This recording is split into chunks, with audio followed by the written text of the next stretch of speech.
This is the Honda Vario 125cc and it's landed on my plate today because one of our staff members in the mechanic shop just bought it. So I was like, okay, let's make a video. A scooter is a scooter in my eyes, but let's go through this. These cost roughly 43 million dong to an Airblade 125cc 45 million dong.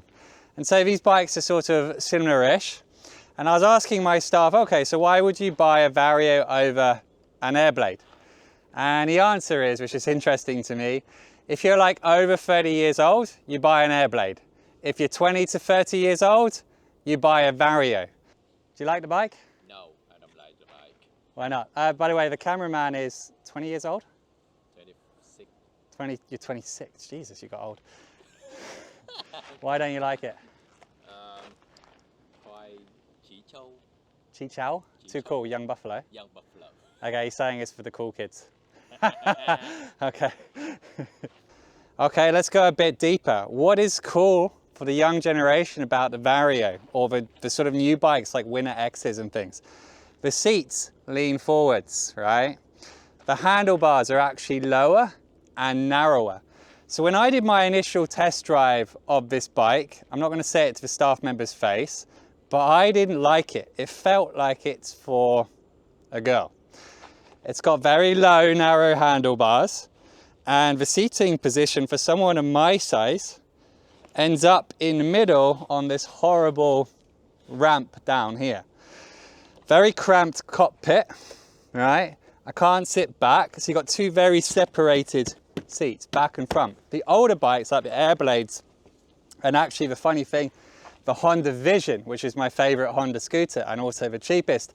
The Vision's designed for girls, but for someone of my size, it's the most comfortable out of the bunch. So the modern stuff is kind of more, they call it sporty. Everyone says, oh, this is your sporty bike. And that's because of the lower profile handlebars, the sportier seat. But to me, as I suppose I'm over 30, these are all downgrades. Let's talk for a sec about 125. So when I first came to Vietnam, every single scooter was 110cc. And then they go 125, and then a lot of them now are 150. When I'm driving around the streets of Vietnam, there is very little skill out there. People can't utilize 110cc engines, let alone anything bigger. In fact, I made a video recently of me on a 50cc bike, and I'm still going faster than everybody else. And I find this a bit with cars as well. The truth is, it's a lot more fun to rev the crap out of a small engine than it is to lug a big engine. So I've test driven this today and I probably pushed it beyond what it will ever do again in its lifetime. A 125cc like this actually has bag loads of power.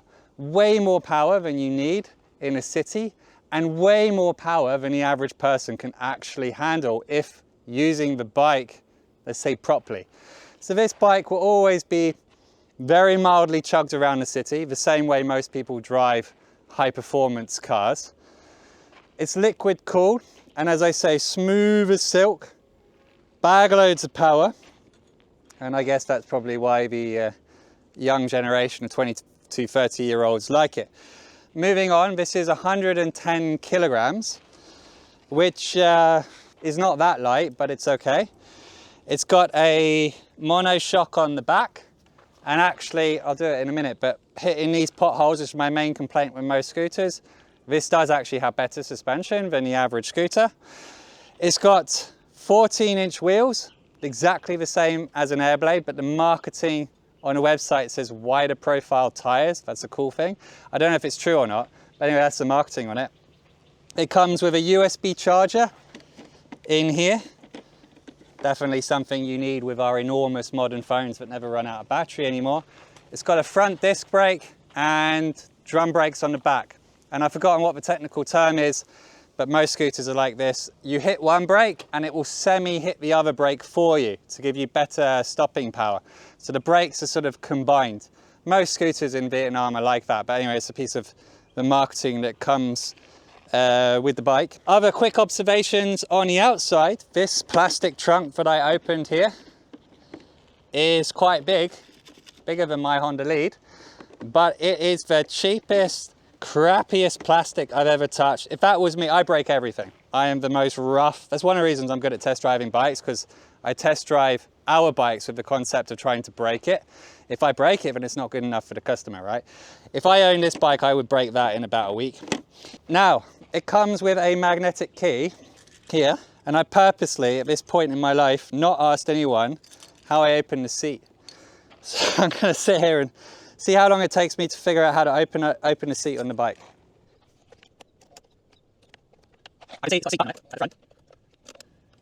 Got it. Got it. Okay. All right. How much of a helmet can we fit in here? Okay. There's my normal helmet. We can get exactly one helmet in there, and to be fair, you could get one very big helmet in there. You know, real full face if you wanted to. It has the standard hook. Every single scooter has this under the seat to hook your helmet on the seat. That's normal, but it's a good feature to have. The seat it's not long, like an Airblade will be long. Also a Honda Vision is long, but it's quite deep. And the gas goes in under the seat, which is not modern. But what is modern is the dashboard. So I think what we'll do at this point is we'll pick up the camera and have a look around the bike. So other features that come with this bike, LED lights, that is actually cool.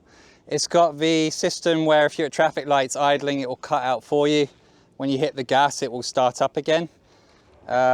It's here, I guess, the auto, I'm guessing that's what it is, auto there. Let's see if we can prove it.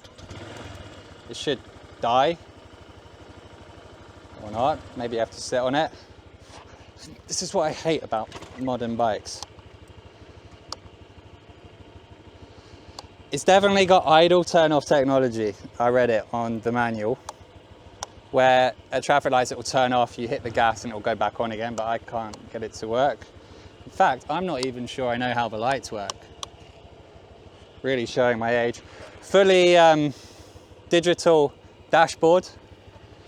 You've got kilometers, your speed here, total kilometers of the bike, your gas here, the time. Very useful, I suppose. And then it's very sunny out here, but we got our indicators left and right. So interestingly, this is the A button, which I'm sure is to do with turning on and off. High and low beam's not doing anything. It's also got a brake lock here. See if I can figure out how to use that.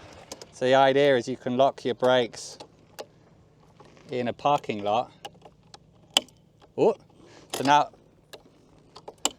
not really sure what the point of that is. So the brakes are now locked, sort of. I just do that to unlock it. What's the point? Do you know what the point of that is? Okay. Don't know.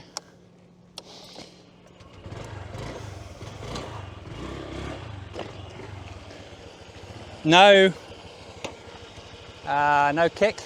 So if your battery dies, the bike dies with it. Tubeless tyres, that's a good thing. Okay, let me have a go on it.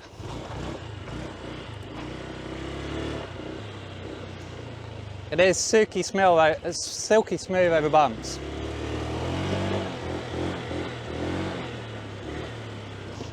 I'm not really getting the racy design. Another thing that so I have this with all scooters. If I put my legs where they're supposed to be, then the handlebars will jam my legs in, you see. I can't get my leg out. That's normal with all bikes here. But what this has, if you come here, it's got the screw, it's got the screws there. They're like knife edges on my knees. It's brutal. I've never, so look at that. I can scratch myself with that. There we go. So overall, let's wrap this up. Sporty, if you're a 20-year-old, sporty, streamlined design, low profile handlebars, nice cool forward facing seat, bag loads of power, a couple of gimmicks on it like USB charger, whatever this brake lock thing is, your magnetic key thing, LED lights, okay, fine, all good. But basically it's another scooter. The nearest to this bike, I think, is actually the Honda Vision, which is my favorite bike, the step through. I personally would market this at women, but it's actually a boy racer bike. And that really is my take on the Honda Vario 125cc. I think if you're an expat watching this video, particularly a female expat, this is probably a really good bike for you. They're very small. But for the men out there, the bike's too small. Get an Airblade or something bigger like an SH. And the rest is just Honda, which means it's going to be reliable, decent scooter. Thanks for watching.